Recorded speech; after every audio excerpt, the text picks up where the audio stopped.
नमस्कार बच्चों, कैसे हैं आप सब लोग। जय श्री श्याम। बहुत सुंदर, बहुत अच्छे। चलिए, लास्ट क्लास के अंदर हमने बात कर रहे थे गुडविल की। हमने डिस्कस किए थे गुडविल के basics. We have discussed some of the basics of goodwill. Goodwill की डेफिनेशन के बारे में हमने बात की थी। हमने बात करी थी गुडविल के नेचर के बारे में। हमने बात करी थी कैरेक्टरिस्टिक्स के बारे में। हमने बात करी थी factors affecting the value of goodwill.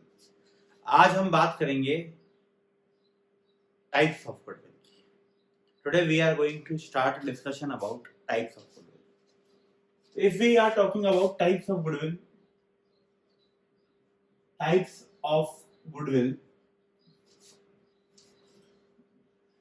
then मेरे बच्चों types of goodwill जो है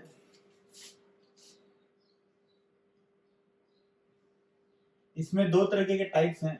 एक तो हमारे हैं, प्रैक्टिकल एस्पेक्ट लिख सकता हूं मैं इसको, जो कि मैं बोलता हूं, और एक कंसेप्चुअल्स हैं।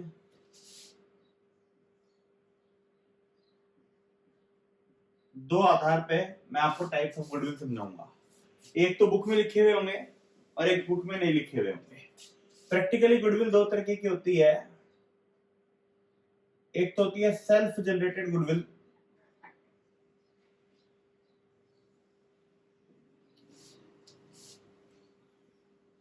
दूसरी होती है परचेज्ड गुडविल। एक तो होती है सेल्फ जनरेटेड गुडविल, एक होती है परचेज्ड गुडविल। कंसेप्चुअल क्लासिफिकेशन की अगर हम बात करें बच्चों, तो पहली गुडविल आती है रैट गुडविल। ये क्या बोलोगे सर, ये क्या पढ़ा रहे हो आप, जानवरों में गए। रैट गुडविल, कैट गुडविल, और तीसरी आती है आपकी डॉग गुडविल। इस तरीके से क्लासिफिकेशन किया गया है गुडविल का। आइए आज मैं पहले आपसे कंसेप्चुअल गुडविल के बारे में बात करता हूं। Rat goodwill. रैट गुडविल आप नाम से ही समझ गए होंगे, रैट का गुडविल का कहीं ना कहीं कनेक्शन जरूर से रैट के साथ है। तो बताइए रैट गुडविल क्या काम करती है। रैट का सबसे इंपॉर्टेंट फीचर क्या होता है, एक चूहे का सबसे इंपॉर्टेंट फीचर क्या होता है, ये बताइए मुझे आप। What is the feature of a rat. चूहे का एक फीचर होता है कि चूहा अपने बिल में रहना ही पसंद करता है, और वो बिल से बाहर आता है कुछ महत्वपूर्ण काम को करने के लिए, छोटे से समय के लिए, और अपना खाने का इंतजाम करके, अपना काम करके वो तुरंत वापस से बिल की तरफ भागना पसंद करता है। और ज्यादा समय तक बाहर हेरा फेरी करने के मूड में नहीं होता है। यही होती है एक रैट गुडविल। रैट गुडविल कहती है ये वो गुडविल है जो किसी ऑर्गेनाइजेशन के साथ अटैच है for a very short period of time. For a very short period of time मतलब ये कुछ समय तक है, कुछ अगर वो समय बीत गया तो हो सकता है गुडविल भी वापस चली जाए। जैसे दिवाली के टाइम पे पटाखों की दुकानें लगती हैं, किसी कोई दुकान वाला बहुत बेहतरीन कमाता है, उसकी रेपुटेशन बढ़ जाती है, वो उसी सीजन तक है, क्योंकि राखी के सीजन में वो राखी लगाएगा, दिवाली के सीजन में वो पटाखे लगाएगा, पतंग के सीजन में वो पतंग लगाएगा। तो उसका कोई फिक्स बिजनेस नहीं है, तो उसकी गुडविल भी फिक्स नहीं है। वो गुडविल एक टेम्परेरी नेचर की हो गई कि फॉर द टाइम बीइंग एक वो गुडविल है, और टाइम खत्म होते ही वो चीज खत्म हो जाएगी। फॉर एग्जाम्पल हमारे जमाने के अंदर जब हम छोटे हुआ करते थे उस समय माइक्रोमैक्स के मोबाइल आया करते थे। वो माइक्रोमैक्स के मोबाइल बहुत शॉर्ट टर्म पीरियड के लिए बिजनेस में थे, उसके बाद चले गए। तो वो क्या कहलाता है साहब, एक तरीके से रैट गुडविल कहलाती है। ठीक है, जो शॉर्ट टाइम के लिए होती है, बिजनेस से अटैच होती है, अगली बार उसी सीजन में उसी बिजनेस के साथ अटैच होगी कि नहीं होगी ये नहीं पता। दूसरी होती है cat goodwill. Cat goodwill obviously बिल्ली के नेचर को पकड़ती है, बिल्ली के ऊपर इन्फ्लुएंस्ड होती है। बताइए बिल्ली का क्या नेचर होता है। देखो आप लोगों ने देखा होगा कि आजकल तो मॉडर्न युग आ गया, अभी जब मैं बोलने जा रहा हूँ वो थोड़ा कॉन्ट्राडिक्टरी हो जाएगा। हमारे जब घर में है ना बड़े बुजुर्ग, वो कोई सा भी पेट पालने में इंटरेस्टेड नहीं होते नॉर्मली तो, बट अगर जिनके इंटरेस्टेड होते भी हैं, they are much interested in dogs. Cat को फीड करने के लिए, कैट को अडॉप्ट करने के लिए, कैट को पालने में नॉर्मली कोई भी जो है इंटरेस्टेड नहीं होता। कोई मुझे बता सकता है ऐसा क्यों। इवन अगर हमारे घर के बाहर कोई जंगली बिल्ली भी आकर के रहने लग जाती है तो हम उसको मम्मी से जरूर कहेंगे कि आप उसको हटा दीजिए, उसको भगा दीजिए, बजाय कि उसके अगर कोई रोड का कुत्ता आके घर के बाहर बैठ जाता है तो उसको रोटी मिल जाएगी, बिल्ली को नहीं दिया जाता नॉर्मली। की एक बात बताएंगे क्यों, क्योंकि बिल्ली का एक फीचर होता है साहब, बिल्ली अगर कहीं पे अपना डेरा बना लेती है, कहीं पे अपना घर बना लेती है, तो फिर उस जगह को नहीं छोड़ती। चाहे मकान मालिक चेंज हो जाए, बिल्ली को उससे कोई मतलब नहीं, बिल्ली तो फिर वहीं रहेगी। बिल्ली मालिक से नहीं प्रेम रखती, बिल्ली प्रेम रखती है जगह से, उस घर से उसको प्यार होता है। ठीक है, तो इसका मतलब कैट गुडविल वो गुडविल हो गई जो गुडविल बिजनेस के साथ टिकती है। इस गुडविल का बिजनेस के ओनर से, बिजनेस के मेंबर से कोई संबंध नहीं होता, यानी कि इसको कोई फर्क नहीं पड़ रहा है बिजनेस का ओनर कौन है, बिजनेस का मेंबर कौन है। बिजनेस है, ये गुडविल वहीं पर अटैच होती है बिजनेस के साथ, वो गुडविल कहलाती है कैट गुडविल। ये इंस्टीट्यूशनल गुडविल भी इसको कहा जाता है, ये ऑर्गेनाइजेशन की गुडविल होती है। इस गुडविल का किसी भी पर्टिकुलर पर्सन के आने या किसी भी पर्टिकुलर पर्सन के जाने से कोई भी संबंध नहीं होता। फॉर एग्जाम्पल बताइए सर, जैसे कि we can take the example of any good company, Hero Honda. Hero Honda के चेयरमैन कौन है? हीरो के, सॉरी होंडा नहीं पता, किसी को नहीं पता। अच्छा चलो एक बात बताओ आप मुझे, टीवीएस के चेयरमैन कौन है? मेरे ये भी नहीं पता, वेरी बैड। मारुति सुजुकी, नहीं पता, चलो कोई बात नहीं। ये होती है इंस्टीट्यूशनल गुडविल। कौन सी गुडविल होती है? Institutional goodwill. थर्ड होती है डॉग गुडविल। डॉग गुडविल कौन सी गुडविल होती है? डॉग का क्या फीचर होता है? डॉग का एक फीचर होता है कि डॉग अपने मालिक के प्रति बहुत लॉयल होता है। डॉग अपने मालिक के साथ क्लोजली अटैच्ड होता है, जहां मालिक जाएगा वहीं डॉग जाएगा।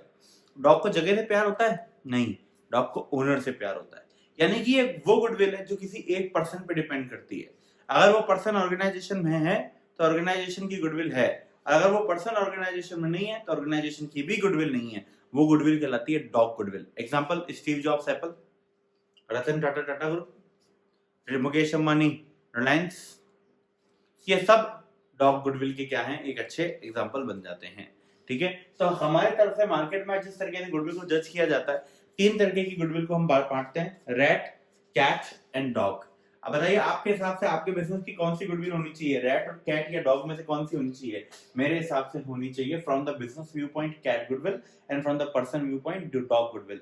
अगर आप ऑर्गेनाइजेशन का नाम डेवलप करना चाहते हो तो आपको कैट गुडविल बनानी चाहिए, और यदि आप खाली अपना नाम डेवलप करना चाहते हो तो आपको कौन सी गुडविल बनानी चाहिए? डॉग गुडविल बनानी चाहिए। चलिए इन सबको छोड़ते हैं, वापस हमारे टॉपिक के ऊपर आते हैं, हमारे बुक्स के ऊपर आते हैं। बुक्स के हिसाब से प्रैक्टिकली बिजनेस के अंदर 2 तरह की गुडविल हो सकती है। पहली गुडविल होती है सेल्फ जनरेटेड गुडविल, दूसरी गुडविल होती है purchased goodwill. Self generated goodwill क्या होती है? सेल्फ जनरेटेड गुडविल नाम ही बता रहा है, ये वो गुडविल है जो बिजनेस ने खुद ने जनरेट करी है। मतलब इसकी कोई एक्चुअली वैल्यू नहीं है, बिजनेस ने खुद ने बैठे बैठे अपनी वैल्यू लगाई कि मेरी वैल्यू ये है, कुछ मेथड्स हैं, कुछ टेक्निक्स हैं, उनके बेसिस पे गुडविल ने वैल्यू लगाई और उस गुडविल को क्या बोला गया? सेल्फ जनरेटेड गुडविल कहा गया। जबकि परचेस्ड गुडविल क्या होती है? परचेस्ड गुडविल वो होती है जो कि एक्चुअली बाजार से खरीदी जाती है। अब यहाँ पे जो समझदार बच्चे हैं जिन्होंने हमारा पिछला वीडियो देखा है, जो हमारे पिछले वीडियो को ध्यान से पढ़े थे, जो हमारे वीडियो को कनेक्ट कर सकते हैं, वो इस बात को ध्यान से समझने की कोशिश कर सकते हैं कि सर आपने कहा था goodwill is inseparable from the business, and when the goodwill is inseparable from the business, how it is possible कि गुडविल को बाजार से खरीदा जा सके?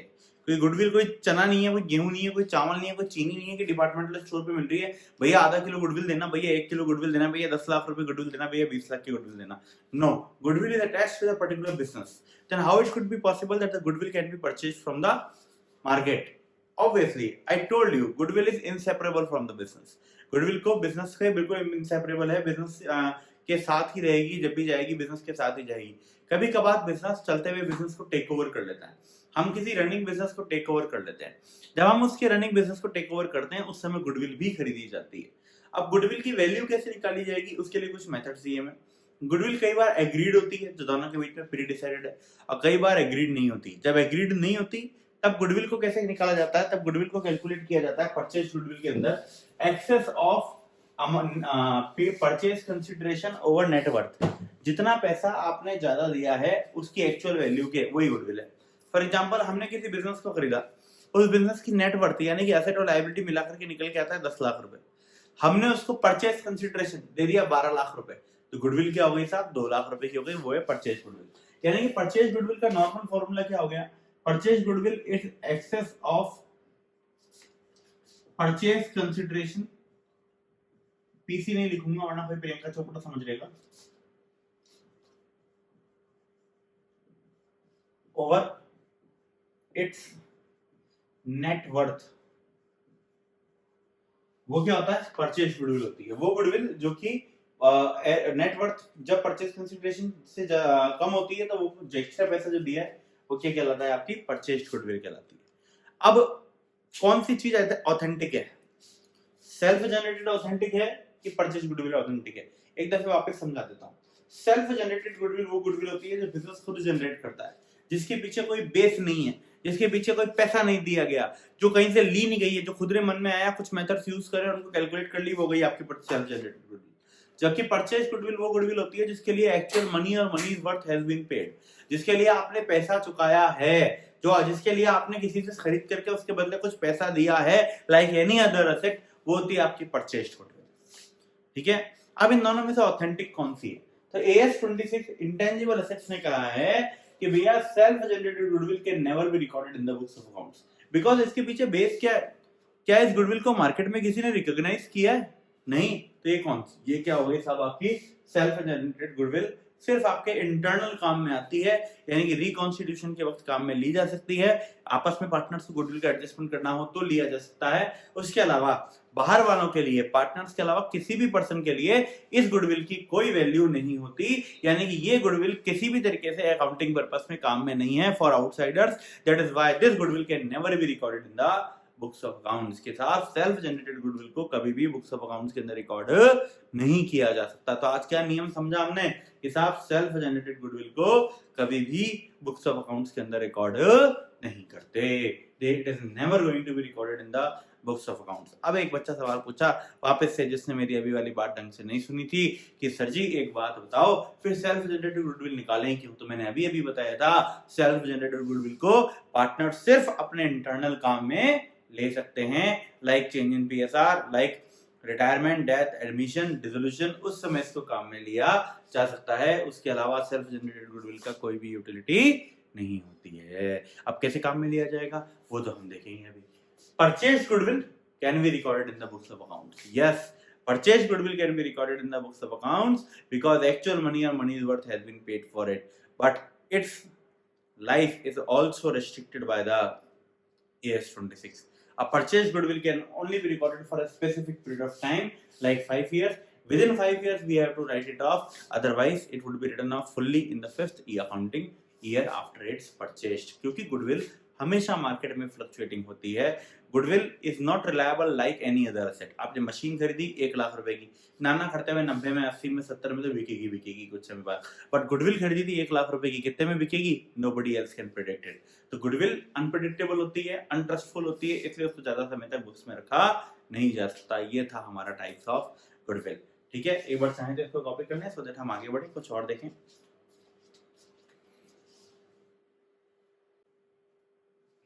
चलिए बच्चों, आज अगले टॉपिक की तरफ चलते हैं। हमारा अगला टॉपिक है methods of valuation of goodwill. Methods of valuation of goodwill. Goodwill को वैल्यू करने के तरीके, what are the ways through which we can value our goodwill, today we are going to discuss it. मेरे राजा बच्चों, मेरे प्यारे बच्चों, मेरी बात को ध्यान से समझिएगा। There are 3 methods. सबसे पहला मेथड है एवरेज प्रॉफिट मेथड, दूसरा मेथड है super profit method, super profit method,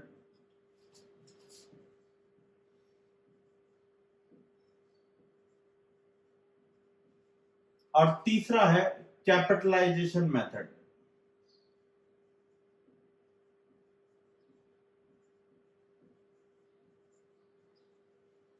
There are 3 methods through which the goodwill can be followed. Although there are more methods for valuation of goodwill, but in our syllabus, but in your syllabus for class 12th, there are only 3 methods through which the goodwill can be valued. आ जाइए, so let's start with the first method today. The first method of ours is average profit method. So today we are going to start average profit method, and it is a very important method. In average profit method, we have 2 methods. Average profit method में goodwill को 2 तरीके से calculate किया जाता है, by simple average profit method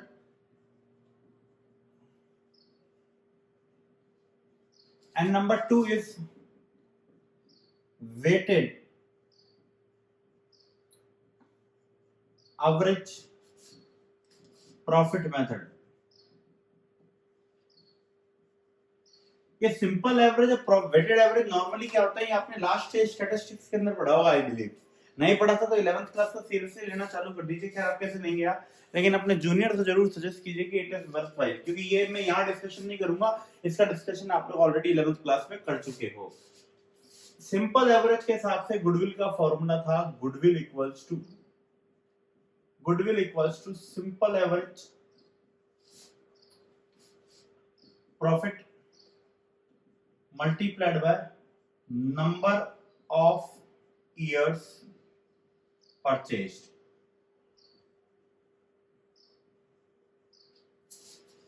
इधर था goodwill का फॉर्मूला वेटेड एवरेज प्रॉफिट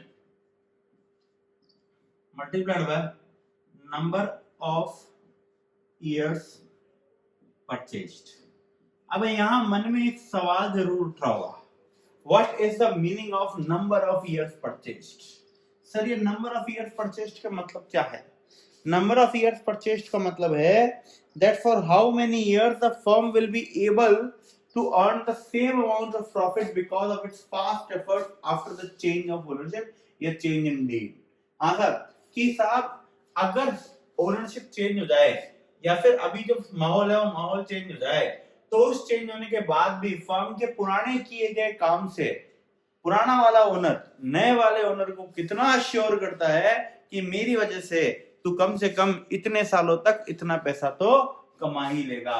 मान के चलो यहाँ पे किसी केस के अंदर गुडविल निकल एवरेज प्रॉफिट निकल के आता है 10,000 और नंबर ऑफ ईयर्स निकल के आते हैं 3, यानी कि जो ओल्ड ओनर है वो न्यू ओनर को ये अश्योर कर रहा है कि भैया अभी मेरे जाने के बाद भी, अभी चेंज ऑफ ओनरशिप होने के बाद भी आप आने वाले 3 साल तक खाली मेरी वजह से, मेरी रेपुटेशन की वजह से, मेरे अच्छे काम की वजह से हर साल 10,000 रुपए तो कम से कम कमा ही लोगे ऑन एन एवरेज। 10 से ज्यादा भी कमा सकते हो, बट 10 तो आपको मिलेगा ही मिलेगा।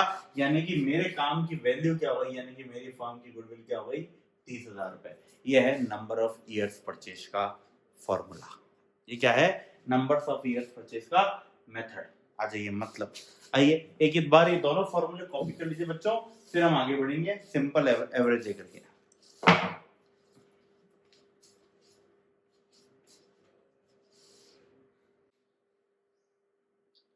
आइए बच्चों देखिए, यहाँ पे नंबर ऑफ ईयर्स परचेज की चिंता करने की जरूरत नहीं है। नंबर ऑफ ईयर्स परचेज हमेशा आपको क्वेश्चन निकाल के देगा, 2, 3, 5 जितना भी देना है वो क्वेश्चन देगा आपको।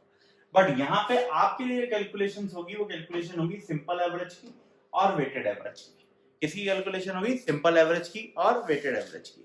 चलिए अब सब लोग एक बार मेरी तरफ ध्यान से देखेंगे और मेरी तरफ ध्यान से देख करके मेरी बात का जवाब देंगे। आप एक बात बताइए, गुडविल किसके लिए कैलकुलेट होती है? पास्ट के लिए होती है, प्रेजेंट के लिए होती है या फ्यूचर के लिए होती है? Obviously goodwill is always calculated for future. Future के लिए कैलकुलेट की जाती है। कब कैलकुलेट की जाती है? प्रेजेंट में। आज कैलकुलेट करेंगे कल के लिए कि कल कितना कमाएंगे, वही तो गुडविल काम करती है। तो गुडविल कैलकुलेट होती है फ्यूचर के लिए। कब कैलकुलेट होती है? प्रेजेंट में कैलकुलेट होती है। और कैसे कैलकुलेट होती है? पास्ट के एक्सपीरियंस से कैलकुलेट होती है। यानी कि क्या बोला मैंने, वापस से अगर बात को करेक्ट करना चाहें तो goodwill is calculated for future in present from the experiences of past. Past के एक्सपीरियंस से प्रेजेंट के अंदर गुडविल को कैलकुलेट किया जाता है फ्यूचर के लिए। वो होती है अपनी वैल्यूएशन ऑफ गुडविल, वही गुडविल का यूसेज होता है। अब मुझे एक बात बताइए आप लोग ध्यान से, एक बात बताइए, हम पास्ट के प्रॉफिट्स को बेस लेने वाले हैं फ्यूचर के प्रॉफिट को प्रेडिक्ट करने के लिए। हम पास्ट के प्रॉफिट को बेस लेने वाले हैं फ्यूचर के प्रॉफिट को प्रेडिक्ट करने के लिए। तो क्या ये जरूरी है कि नहीं है कि फ्यूचर के जो प्रोडक्ट प्रॉफिट है वो प्रॉफिट जो हम कैलकुलेट करें वो बिल्कुल एग्जैक्ट हो या नियर टू एग्जैक्ट हो? मान के चलो हमारा एस्टिमेशन निकल के आता है कि भविष्य के अंदर हम 1 लाख रुपए कमाएंगे और भविष्य के अंदर एक्चुअली हम कमाते हैं 10,000 रुपए। तो क्या हमारे एस्टिमेशन की कोई वैल्यू है? क्या हमारे एस्टिमेशन का कोई यूसेज है? कोई यूसेज नहीं है। तो वैसा एस्टिमेशन किसी भी काम का नहीं होता, वो एस्टिमेशन लगाना बेकार है, उस एस्टिमेशन की वैल्यू 0 है। तो इसके लिए एक चीज को समझना बहुत जरूरी है कि जो भी हम एस्टिमेशन लगाने वाले हैं वो एस्टिमेशन प्रॉपर होना चाहिए, उस एस्टिमेशन को नियर टू एग्जैक्ट होना बहुत जरूरी है। अब उस एस्टिमेशन का नियर टू एग्जैक्ट होने के लिए ये चीज जरूरी है कि जिन प्रॉफिट्स को बेस लेकर के वो कैलकुलेट किया जा रहा है वो प्रॉफिट बिल्कुल क्या हो, एक्यूरेट हो, उनके अंदर किसी भी तरीके की कोई भी धांधलेबाजी कैलकुलेशन में नहीं हो। तो यहाँ पे इस चीज को समझने की कोशिश कीजिए कि हमको अब करना क्या है। हमको हमारे एवरेज प्रॉफिट, जो प्रॉफिट हमें दिए हुए हैं, उन एवरेज प्रॉफिट में से दो तरीके की चीजें हटानी है। एक तो वो चीज हटानी है पास्ट के वो खर्चे जो कि एबनॉर्मल हैं, यानी कि नॉर्मली बिजनेस में होते नहीं है लेकिन किसी कारणवश हो गए थे, जैसे कि loss by fire, loss by theft, ये खर्चे। और दूसरी वो चीजें हटानी है जो कि फ्यूचर के अंदर होंगी या फ्यूचर के अंदर नहीं होंगी और पास्ट में होती थी। यानी कि हमें हमारे एवरेज प्रॉफिट को एवरेज कैलकुलेट निकालने से पहले दो फिल्टर लगाने पड़ेंगे। एक तो उसके अंदर पास्ट की एबनॉर्मलिटीज को निकालना है, यानी कि गंदगी को निकालना है, और एक दूसरा उसको करंट कंडीशंस के हिसाब से फ्यूचर से क्या करना है, टाई अप बिठाना है, उसकी फ्यूचर से मैचिंग बिठानी है। ये दो काम हमारे को जो है इस बार प्रॉफिट को, एवरेज प्रॉफिट कैलकुलेट करते वक्त करने पड़ेंगे। अब वो कैसे होंगे, घबराने वाली बात नहीं है। अब वो कैसे होंगे वही हम आज सीखेंगे आगे। आ जाइए।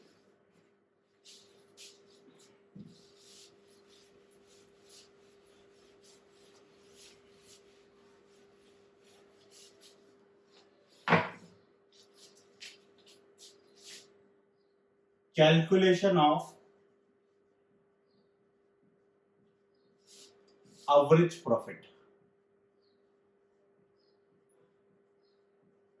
एवरेज प्रॉफिट निकालने का तरीका, calculation of average profit, average profit निकालने का तरीका। तो सबसे पहले आप लेंगे first step, calculation of adjusted profit. Calculation of adjusted profit. इस स्टेज के अंदर हम क्या करते हैं, इस स्टेज के अंदर हम करते हैं removal of effect of abnormal items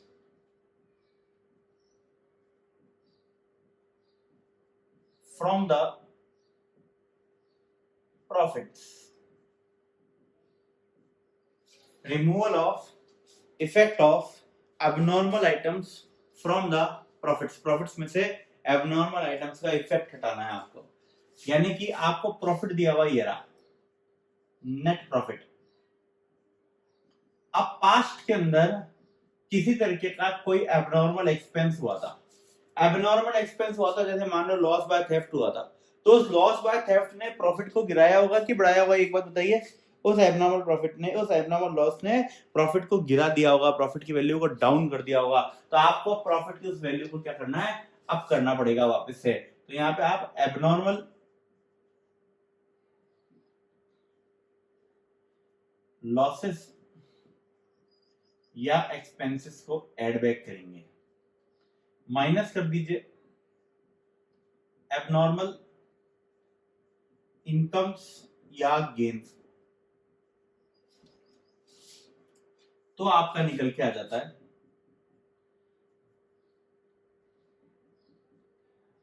adjusted profit.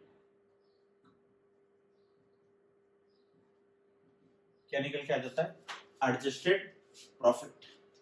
Number 2, दूसरी स्टेज जो होती है, इसको मैं स्टेज 1 भी कह सकता था, इसको स्टेज 2 कह देता हूं। कैलकुलेशन ऑफ, या एक बार स्टेज 1 कॉपी करें फिर मिटाऊंगा, फिर आगे बढ़ता हूं।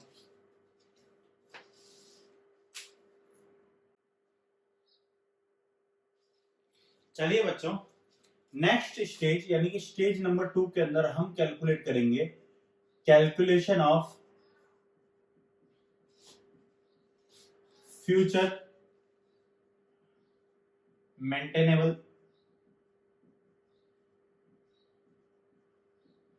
प्रॉफिट। किसके बारे में बात करेंगे, calculation of future maintainable profit. Future maintainable profit यानी कि the profit which is relatable to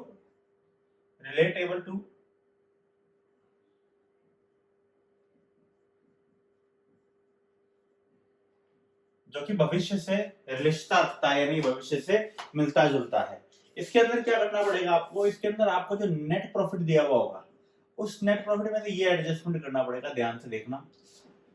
net profit में से आपको लेस करना पड़ेगा expenses which does not happen in past but will happen in future. उन खर्चों को घटाना पड़ेगा जो आज तक हुए नहीं लेकिन कल होंगे, तो कल का प्रॉफिट गिरेगा ना, तो घटा दो आज का। और लेस करना पड़ेगा income which is earned till today but will not earn in future. ऐसी कमाई को घटाना पड़ेगा जो आज तक हुई है लेकिन भविष्य में नहीं होगी। माइन ऐड कर दीजिए expenses which took place in past but will not took place in future. उन खर्चों को जोड़ दीजिए जो आज तक हुए हैं लेकिन आगे भविष्य के अंदर नहीं होंगे, उनको प्लस कर दीजिए, उससे प्रॉफिट बढ़ जाएगा। और प्लस कर दीजिए expenses which incomes which is not earned in past but will be earned in future। तो निकल के आ जाएगा वो प्रॉफिट जो कि एक्चुअली फ्यूचर के अंदर कमाया जाएगा, यानी कि फ्यूचर मेंटेनेबल प्रॉफिट। वो प्रॉफिट निकल के हमारे सामने आ जाएगा जो कि एक्चुअली फ्यूचर के अंदर कमाया जाएगा। That is called as future maintainable profit.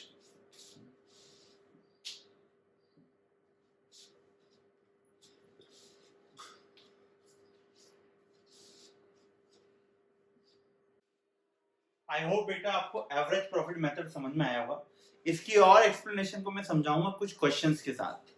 आज इसी को 2 बार देखिए, दोबारा से रिवीजन कर लीजिए। नेक्स्ट क्लास के अंदर, नेक्स्ट वीडियो के अंदर आपको इसकी कुछ क्वेश्चंस भी मिलेंगे। उन क्वेश्चंस के साथ हम इनको रिलेट करेंगे और रिलेट करके हम इसको प्रैक्टिकली समझना सीखेंगे। तो नॉर्मली हमने क्या बात करी, एवरेज प्रॉफिट मेथड के अंदर 2 तरीके से प्रॉफिट को कैलकुलेट किया जा सकता है, थ्रू सिंपल एवरेज या थ्रू वेटेड एवरेज। सिंपल और वेटेड कैसे निकालना है that you know very well. Simple average के अंदर नंबर ऑफ ईयर्स के प्रॉफिट को जोड़ करके डिवाइड कर देते हैं नंबर ऑफ ईयर्स से। वेटेड के अंदर वेट लगा करके एवरेज निकाला जाता है। वो काम आपको 11th क्लास में सिखाया गया था। हमारा टारगेट था आपको ये बताना कि सिंपल एवरेज प्रॉफिट का मेथड होता है simple average multiplied by simple average profit multiplied by number of years purchase. Weighted average profit का मतलब होता है weighted average profit multiplied by number of years purchase. इससे निकल के आती है गुडविल। अब नंबर ऑफ ईयर्स परचेज क्या होता है? नंबर ऑफ ईयर्स परचेज वो नंबर ऑफ ईयर्स है जितने साल के लिए हम एक्सपेक्ट कर सकते हैं कि हमारी फर्म को पुराने पार्टनर्स, पुराने ओनर्स की जो है गुडविल काम करेगी for the new owners to earn some profit. वो होता है नंबर ऑफ ईयर्स, जिसको कैलकुलेशन की हमें बिल्कुल भी चिंता नहीं है क्योंकि वो हमें क्वेश्चन निकाल के देगा। हमारा कंसर्न है सिंपल एवरेज प्रॉफिट और वेटेड एवरेज प्रॉफिट निकालना। उसमें से भी प्रॉफिट कैसे काम में लेना है वो निकालना, प्रॉफिट वर्ड को कैसे कंप्यूट करना है। तो प्रॉफिट को कंप्यूट करने के लिए हमें प्रॉफिट को फिल्टर करना है 2 चीजों से, एक तो एबनॉर्मल आइटम से, एक फ्यूचर के आइटम से। 2 कौन सी स्टेजेस होंगी? स्टेज 2 ये रहा, स्टेज 1 हमने पहले डिस्कशन किया है। जरूरी नहीं है कि हर क्वेश्चन के अंदर दोनों स्टेजेस काम में आए, किसी में एक भी हो सकती है, किसी में दूसरी हो सकती है और किसी में दोनों भी हो सकती हैं। ठीक है, उस चीज को ध्यान में रखते हुए हमारे को ये कैलकुलेशंस हम आगे करेंगे। तो आज की क्लास को यहीं पे रोकते हैं। आपसे उम्मीद है कि आप इसको वीडियो को लाइक जरूर करेंगे, शेयर जरूर करेंगे अपने फ्रेंड्स के साथ। टिल देन, जय श्री श्याम, टेक केयर।